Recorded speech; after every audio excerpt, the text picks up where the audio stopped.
মুসলমান দেবদেবী গ্রহণ করতেও পারে না।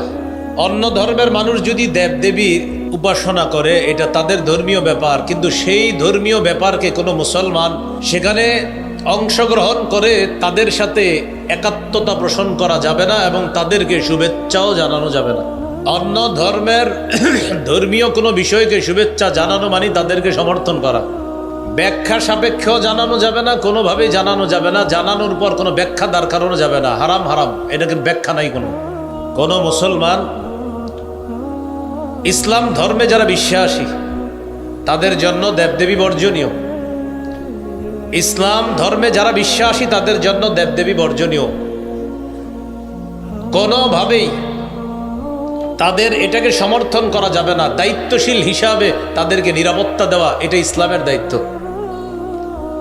দায়িত্বশীল হিসাবে অমুসলিমদেরকে নিরাপত্তা দেওয়া এটা মুসলমানের দায়িত্ব, কথা ঠিক, কিন্তু তাদের এই অনুষ্ঠানকে কোনোভাবে স্বাগত শুভেচ্ছা জানানো যাবে না, কারণ এটা তো ইসলাম ধর্মে নিষেধ। এটার শুভেচ্ছা জানানো মানে আপনারা যেটা করতেছেন আমরা একমত আছি, করতে থাকেন।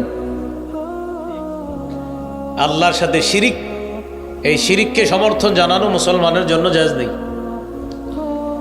সূরা নিসার 48 নম্বর আয়াতে আল্লাহ বলেন, ইন্নাল্লাহা লা ইয়াগফিরু আইয়ুশরাকা বিহি, আল্লাহ তাআলা আল্লাহর সাথে শিরিক করা এটা আল্লাহ ক্ষমা করেন না।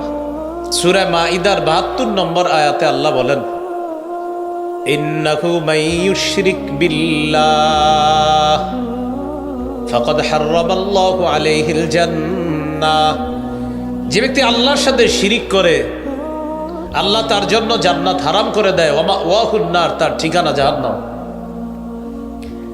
সূরা জুমারের 65 নম্বর আয়াতে আল্লাহ বলেন, লাইন আশরাকতা লায়াহবাতান্না আমালুকা, তুমি যদি শিরিক করো অবশ্যই অবশ্যই তোমার আমল বরবাদ হয়ে যাবে। তাহলে আয়াতে 4টা নিষিদ্ধের একটা হলো মদ বর্জনীয়, নিষিদ্ধ। 2 নম্বর জুয়া বর্জনীয়, নিষিদ্ধ। 3 নম্বর দেবদেবী মুসলমানদের জন্য নিষিদ্ধ।